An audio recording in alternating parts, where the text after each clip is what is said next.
नमस्कार मंडळी, कसे आहात सर्व. स्वागत आहे तुमचं आपल्या एक नवीन एका ब्लॉग मध्ये. तर आज संडे, ऍक्च्युली हा व्हिडिओ मी ऑलरेडी पोस्ट केलेला आहे शॉर्ट मध्ये, पण हा डिटेल मध्ये मी ब्लॉग आज अपलोड करते. आता हा मी मंगळवारी अपलोड केलेला असेल, कारण की मला अल्टरनेट डेनी कन्सिस्टन्सी ठेवायची आहे. म्हणजेच आता संडेला जर मी अपलोड केला असेल तर मंगळवारी करणार, मग असं काहीसं मी ठरवलेलं आहे. तर आज हा व्हिडिओ संडेचा ऍक्च्युली शूट केलेला आहे आम्ही. माऊला सुट्टी आहे ऑलरेडी, गुरुच्या आंघोळीचं वगैरे तुम्ही क्लिप्स तर बघतानाच नंतर. त्यानंतर मी गुरुला झोपी पण लावलेलं होतं. तिचे पप्पा पण झोपी गेलेले आहेत, माऊची आणि गुरुची पप्पा झोपी गेलेले आहेत. तोपर्यंत म्हटलं माऊला रेडी करावं. चला मी माऊच्या वेण्या घालते आता तुमच्यासमोर गप्पा मारता मारता. बघा माऊ मांडीवर बसलेली. माऊ इतकी लहान आहे का? लहान पिल्लू गुरुपेक्षा पण लहान आहे. आणि सगळ्यात जास्त लाडोबा आहे आमचा, लाडोबा. तुम्हाला माहिती का, माऊसाठी ना मी 2 चीट बनवलेले होते. ते आधी बघितलंच असेल तुम्ही व्हिडिओ मध्ये. हे बघा, फनकी लँड आणि कोहिनूर मॉल. माऊला कुठं जायचं, माऊनी सिलेक्ट केलेली ही कोहिनूर मॉल. तिला जायचंय कोहिनूर मॉलला. चला तुम्हाला सोबत दाखवते मी कोहिनूर मॉलचं. शॉर्ट्स मध्ये तर तुम्ही बघितलंच असेल बरं का, पण आता डिटेल मध्ये बघूया. मला ना कोहिनूर मॉल मध्ये जायचं खूप आवडतं. कोहिनूर मॉल मध्ये जायचं खूप आवडतं तिला. ही आता कशी वे निघालो तेच समजत नाही जी. स्पॉट तुम्हीच सांगा गाईज. मला असं वाटतं कधी कधी जाईना पूर्ण हेअर कट करून टाकावं. नो नो नो छान आहेत बरं का तिचे हेअर्स, पण कधी कधी असं वाटतं, कारण की सकाळी इतकी माझी गंमत होते. मी तुम्हाला आता 2 मिनिटं गप्पा सांगते, म्हणजे सकाळच्या सांगते. ही नाही, ही 8 वाजता उठते आणि 8 वाजता उठल्यानंतर तुम्ही सांगा कसं आवरायचं असतं. तोपर्यंत मी स्वयंपाक करते, सगळं आवरून ठेवते. आणि मग 8 वाजता उठले ना, मॅडम अशा झोपेतच असतात. आंघोळ करून आणायचं तिला आणि मग परत केस विंचरत बसायचं. इतकं काही गडबडीमध्ये मी आवरते. तुम्ही तुमच्या मुलीचं कसं मॅनेज करता मलाच कमेंट सेक्शन मध्ये सांगा. आणि माऊचा हेअर कट केला पाहिजे का ते सुद्धा मला तुम्ही नक्की सांगा, कारण की खूप जास्त केस वाढले तिचे. नाही बोला, नाही नाही. हा बोला. हा तिचे हेअर्स ना असे डायरेक्ट शॉर्ट करून टाकणार. माझ्या मम्मीने लहानपणी डायरेक्ट इथपर्यंत केली होती केस. माझे नाही करायचं, पण करायचं नाही ना गाईज. तुम्ही सांगा कमेंट सेक्शन मध्ये मला करायचं की नाही करायचं. तुम्हीच सांगा. नाही नाही बोलायचं, नाही करायचं. चला आता थोडे दिवस मज्जा करून घ्या मोठे मोठे केसांची. हा शांत बसा, शांत. गोलू शेड झोपलेले आमचे आंघोळ करून. आमची तर काही अशी मजा मस्ती चालूच असते. बरं चला, हिची वेणी घालते मी पहिल्यांदी, नंतर तुम्हाला फायनल लुक दाखवते माऊचा. नखरे तर बघा ना किती चालू आहेत. तर अशाच पद्धतीने गोलूची झालेली आहे मालिश आणि माऊची सुद्धा झालेली आंघोळ. माझी सुद्धा झालेली सकाळीच, फक्त गोलूची राहिलेली आहे. त्याच्यानंतर मी ड्रेस चेंज करून घेते. मग गोलू कसं बघते बघा. गोलू काय करते तू? काय करते? आंघोळ घालते. बघा ना गोलूचं काय चाललंय. त्याला सगळं पकडायचंय. साबण पकडतोय, मग्गा पकडतोय. गला गोलू गले गल. अहो आम्हाला ना बरेच जण विचारतात की मी एकटी कसं मॅनेज करते असते आंघोळीले. बघा पहिल्यांदा ना असं टॉवेल ठेवून घेते मी, असं दरवाजा लावून घेते. त्यानंतर साबण वगैरे सगळं काढून घेते, पाणी वगैरे गरम करून ठेवते आणि मग त्यानंतर मी घेऊन येते त्याला. बघ किती मस्त झाली बघा नाही त्याची. हे बघा इकडे या मस्ती दाखवते मी तुम्हाला. असं त्याच्या डोक्यावर पाणी टाकलं ना, लगेच डोकं वरती उचलायचं असतं त्याला. आता शांत पडलाय गोलू. गोलू आता शांत. अरे बापरे, बसून आंघोळ चालली काय? गला अरे काय बघतोय पकडमध्ये. ओहो. तर गाईज पहिल्यांदा स्वयंपाक करून घेतलाय मी माऊसाठी. इथं आहे ना मी कोबूची भाजी बनवून ठेवलेली सुक्की. त्यानंतर इथं मग आमच्या दोघांसाठी पातळ कोबू बनवून घेतला. चपात्या पण बनवून झालेल्या आहेत. आता बाकीचं आवरलेलं आहे. पहिल्यांदा जेवण करून घेऊ. असं काहीच स्वयंपाक वगैरे झालेला आहे माझा. मी ना इकडचं किचनचं जे सामान होतं ना थोडंसं ते इकडे शिफ्ट करून घेतलंय, कारण की सगळा पसारा होतो किचनवरती. कारण की 1-2 चपात्या करायला घेतलं ना गुलू लगेच उठून बसतो. आज तरी बरे आहेत की ते घरी, त्याच्यामुळे ते बघतात ते गुलूला. माझं इकडे स्वयंपाक चालू आहे. आता इतकं लेट झालंय ना ऑलरेडी, म्हणजे 3 वाजलेत मला आता जेवण करायला.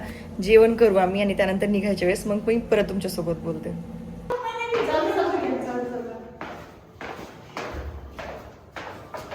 नाही वाव.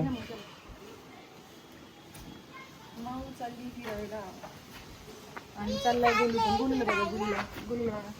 गोलू कसा रेडी झालाय, त्याला काय कसं हसतोय. चला मग आता निघालेलो आहे आम्ही कोहिनूर मॉलला निघण्यासाठी. गाडीमधलंच ब्लॉग स्टार्ट केलंय आम्ही, कारण की वरच्या क्लिप्स काही घेतलेले नाही. बरं गोलूला दाखव ना. गोलू गोलू कुठे? गोलू गोलू दिसते का बघा? गोलू इथं आहे. गोलूला आहे ना असं सीटवरती झोपीला होते मी थोडंसं, मग थोडंसं त्याला बरं वाटतं, कम्फर्टेबल वाटतं त्याला थोडंसं. होते का झूम? नाही होते आय थिंक ना. नाही होत झूम नाही होत.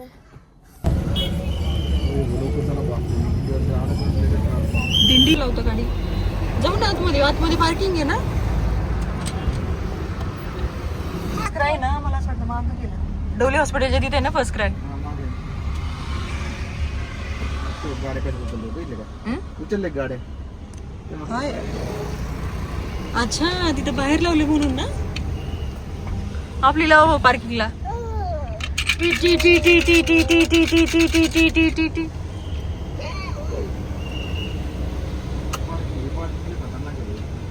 आता खाली चालली गाडी.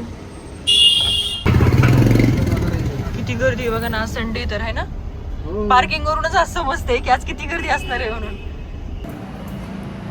आलोय आम्ही पार्किंगला. बघा किती साऱ्या गाड्या लागलेल्या आहेत. तेव्हा तिथं चार्जिंगचा पॉइंट पण दिलेला आहे यांनी. हा लावलेली पण चार्जिंगला. चला मग आता डायरेक्ट वरती गेल्यानंतर बोलूया आपण. नंतर जाऊ आपण सोबत ऍक्च्युली. चला ना. हो तिकडून आहे का जागा जायला? लिफ्ट कुठे पण?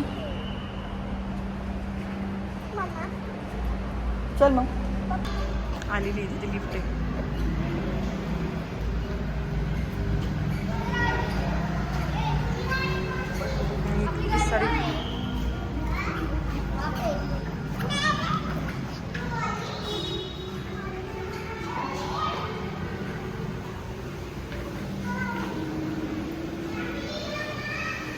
कोणत्या लिफ्ट मध्ये जायचं? या की या.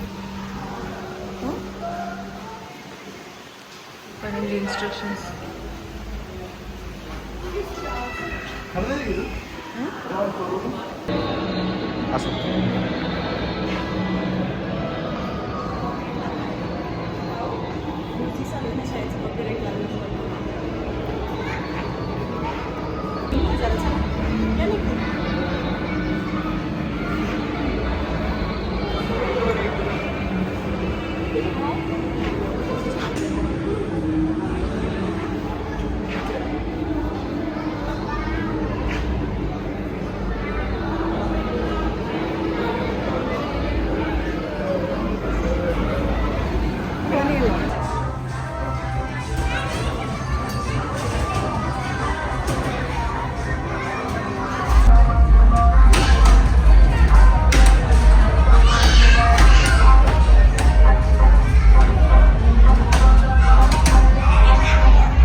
रस्ता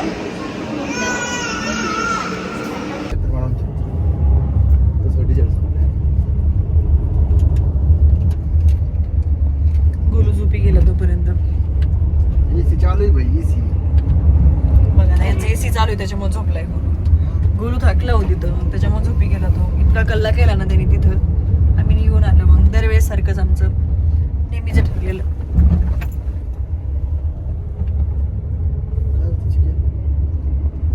कुठे काय होतंय? तर हाय गाईज, आता डायरेक्ट ब्लॉग कुठून सुरू झालेला. तर घरी आल्यानंतर आता खूप लेट झाले त्यामुळे ना फक्त मी उत्तप्पे बनवले तिथं. ते पण मी आयतं पीठ आणलेलं होतं. त्याच्यामध्येच फक्त थोडंसं आहे ना कांदा टाकलेला, त्यानंतर टोमॅटो टाकला, मिरची आणि कोथिंबीर टाकली, मीठ टाकलेलं आहे आणि असं उत्तप्पे बनवून घेतले. उत्तप्पा बनवून घेतलेला आहे मग मी असा. आणि खूप लेट झाला. आता तिथली मी तुम्हाला गंमत सांगते की ना झालं असं की ना माऊ खेळायला गेली तिथं आतमध्ये प्ले झोन मध्ये. आणि त्याच्यानंतर इतका गोलू रडायला लागला ना, राहतच नव्हता. मग काय आम्हाला फायनली निघून यावं लागलं तिथून. आता हे तर गेले दूध आणायला.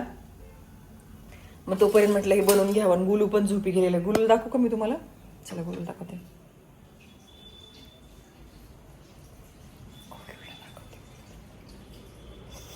उठून बसलो तो.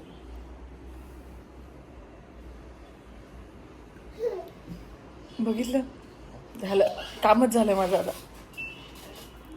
असंच दिवस जात असतो माझं सगळं. आता बसले त्याला झोका देत. झालं आता जेवण पण झालं आणि सगळंच झालं माझं. गॅस चालूच आहे माझा. तर गॅस बघते मी पहिल्यांदा.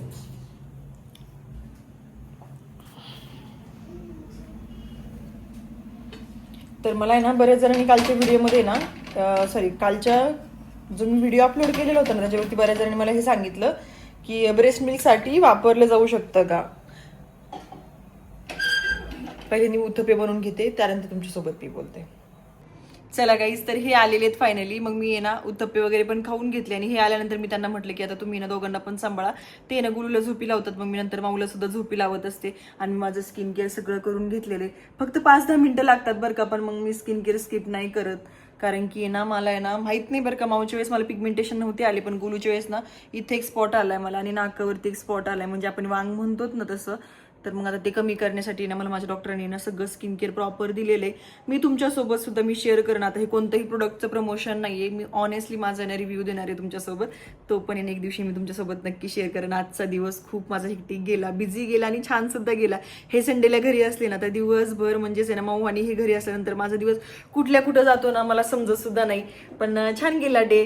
घरातली कामं तर राहिले बरं का, पण चला आता दिवसभर किंवा ना आठवडाभर तर कामं चालूच असतात माझे. आणि तू बरेच जणांनी मला हे विचारलं होतं बघा, मी डिलिव्हरी नंतर मी माझं वजन कसं कमी केलं त्याच्यावरती व्लॉग अपलोड केलेला होता. तर तुम्ही मला हे विचारलं होतं की त्याचा परिणाम काही ब्रेस्ट मिल्कवरती होईल का. तर तुम्हाला हे सांगते मी की ना ओवा आणि जिऱ्याचं पाणी ब्रेस्ट मिल्क सप्लायसाठी एकदम बेस्ट असते. त्याच्यामुळे ना ब्रेस्ट मिल्क सप्लाय खूप जास्त प्रमाणामध्ये वाढतो.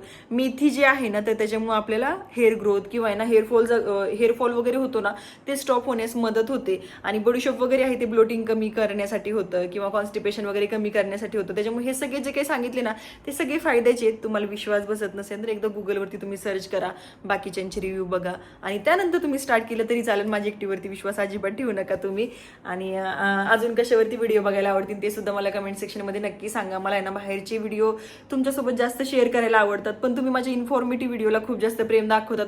ॲक्च्युली मला हे पण विचारायचं होतं की आहे ना डिलिव्हरी झाल्यानंतर ब्रेस्टची केअर कशी घ्यायची. तुम्ही जर बघितलं असेल, नोटीस केलं असेल ना, तर मी तुम्हाला एक गोष्ट सांगते की आहे ना ब्रेस्ट कॅन्सरचे पेशंट खूप जास्त वाढलेले आहेत, बरोबर ना. त्यानंतर डिलिव्हरी झाल्यानंतर आपल्याला ब्रेस्ट मिल्क सप्लाय वाढतो, कधी कधी खूप जास्त प्रमाणामध्ये होतं. मग त्याची आपण केअर घेत नाही किंवा ते दूध बाहेर काढलं जात नाही तर त्या सगळ्या गोष्टी किंवा त्यानंतर अपसेट झालं जातं, म्हणजे पस होतो ब्रेस्टमध्ये जर प्रॉपर केअर घेतली नाही तर. असे पेशंट खूप सारे मी बघितलेत, मी स्वतःसुद्धा असे पेशंट खूप सारे हँडल केलेले आहेत. त्यामुळे त्याची केअर जर बघायची असेल तर मी त्याचा मोठा व्हिडिओ मी अपलोड करते, मी शॉर्ट व्हिडिओ अपलोड करणार नाही. कारण की मी तो जर इन्स्टावरती अपलोड केला ना तर माझ्या ऑडियन्सपैकी तुम्हाला एक सांगते, माझ्या ऑडियन्समध्ये ना 9 जणी लेडीज आहेत पण एखादा तरी जेंट्स असतो आणि तो काही ना काहीतरी कमेंट करतो. कारण की मी ना मिल्क सप्लाय वाढव यासाठी ना मी ऑलरेडी एक व्हिडिओ बनवलेला होता आणि त्यावरती काय माहिती बरं का, पण लेडीचे कमेंट येण्यापेक्षा ना जेंट्सचे कमेंट जास्त आले, त्याच्यामध्ये वेगळंच मला ट्रोल करण्यात आलं. मग मी म्हटलं नको, मी ते कमेंट सेक्शनच ऑफ करून टाकलं. त्याच्यामुळे मी तुम्हाला सांगते ब्रेस्ट अपसेस किंवा ब्रेस्टची केअर कशी घ्यायची हा स्पेशली व्हिडिओ मी लॉंग व्हिडिओ बनवेन, शॉर्ट मी बनवणार नाहीये. कारण की मला माहिती मी त्याच्यावरती ट्रोल होणार आहे म्हणून. कारण की मेल ऑडियन्स असते, बरंच काही काही बोललं जातं. मला तर खूप वाटतं तुमच्यासोबत बरंच काही काही शेअर करावं. बऱ्याचशा लेडीजचं माझं हे पण आलेलं आहे की आहे ना ब्रेस्टमुळं किंवा म्हणजे डिलिव्हरी झाल्यानंतर एकदम ब्रेस्ट नाही का लूज झालेली आहे, व्यवस्थित वाटत नाही आहे, शेप असं काय करायचं, म्हणजे एक्सरसाइज काय करायची. त्यासाठी पण एक्सरसाइज आहेत ज्या की मी आधी माऊच्या वेळेस पण फॉलो केलेलं होतं, त्याच्यामुळे मी प्रॉपर शेपमध्ये आलेली होते. पण तुम्हाला तेच सांगते की मेल ऑडियन्स जास्त असते आणि टार्गेट करतात मेल ऑडियन्स आणि ते मला नाही सहन होत. मी खूप जास्त म्हणजे इमोशनल आहे आणि खूप जास्त सेन्सिटिव्ह आहे, मला ती लगेच गोष्ट मनाला लागून जाते. तर तुम्ही मला बॅड कमेंट करत नाही, त्याच्यामुळे मी एकदम बिंदासपणे सगळ्या गोष्टी मी तुमच्यासोबत सांगून टाकते, सगळं काही मी शेअर करते. पण कधी कधी मग 1-2 जरी कमेंट आले ना तरी मला असं लागून राहतं की का अपलोड केलं मी, का असं का तसं. ते सांगते ना, प्रत्येकाची पर्सनॅलिटी वेगळी आहे, प्रत्येकाचं बोलणं वेगवेगळं असतं. पण मग मला नाही आवडत. त्याच्यामुळे मग मी हा जो काही ब्रेस्टचा जो काही टॉपिक आहे ना खूप म्हणजे खूप इम्पॉर्टंट आहे. ज्या गोष्टी आपण 4 चौघात पण बोलत नाहीत किंवा आपल्या आईला शेअर करत नाही, सासूबाईला शेअर करत नाही, आपल्याला सुद्धा काही माहीत नसतं, तर अशा काही गोष्टी मी तुमच्यासोबत शेअर करेन मी. पण ते पण फक्त मोठ्या व्हिडिओसाठी, शॉर्टवरती मी अपलोड करणार नाही. आणि जर मोठ्या व्हिडिओला बॅड कमेंट आल्या, मला बॅड कमेंट म्हणजे म्हणण्यापेक्षा तेच जेंट्सनी जर जास्त ट्रोल केलं तर मग मी कमेंट सेक्शन पण ऑफ करून टाकन. तुम्हीच मला कमेंट सेक्शनमध्ये सांगा असे इन्फॉर्मेटिव्ह व्हिडिओ किंवा मग डिलिव्हरी झाल्यानंतर पिरियड्स कधी येतात, त्याची केअर कशी घ्यायची, ब्रेस्टची केअर कशी घ्यायची, ह्या सगळ्या गोष्टी ज्या की फक्त एक लेडीजच समजू शकतात, ज्या की फक्त एक आई समजू शकते, ह्या सगळ्या गोष्टीवरती मी डिटेल व्हिडिओ बनवेन. फक्त तुम्ही मला जर साथ दिली तर मी तुमच्यासाठी काही पण करायला तयार आहे. फक्त तुमची साथ हवी आहे. सो असाच काहीसा माझा दिवस होता. मी आत्ता व्हिडिओची मी एंडिंग करते. स्किन केअरबद्दल, हेअर केअरबद्दल पण सांगितलेलं आहे, पण माझ्या मते तुम्हाला सांगते, मी तुम्हाला इन्फॉर्मेटिव्ह व्हिडिओ याच्यासाठी शेअर करत असते कारण की खूप सारे न्यू मॉम्स असतात, बऱ्याच जणांना माहीत पण नसतं. त्याच्यामुळे एक्सपिरियन्स प्लस नॉलेज असं दोन्हीचं जे काही कंबाईन आहे ना, ते सगळं तुमच्यासोबत मी शेअर करत असते. सो अशा छान छान व्हिडिओसाठी प्लीज माझ्या चॅनेलला सबस्क्राईब करा. मी खरंच खूप मनापासून मेहनत करते आणि मला यूट्यूबवरती सुद्धा खूप ग्रो करायचं आहे. फक्त तुमच्या साथीची गरज आहे मला. त्यासाठी तुमचं फक्त एक सबस्क्राईब, एक छोटासा लाईक आणि एक छोटीशी कमेंट पाहिजे मला माझ्या मेहनतीसाठी. प्लीज प्लीज प्लीज मला खूप पुढं जायचं आहे. फक्त तुमची साथ हवी आहे मला. करून जा. चलो, थँक्स फॉर वॉचिंग. भेटूया नेक्स्ट ब्लॉगमध्ये न्यू टॉपिक सोबत. तोपर्यंत बाय.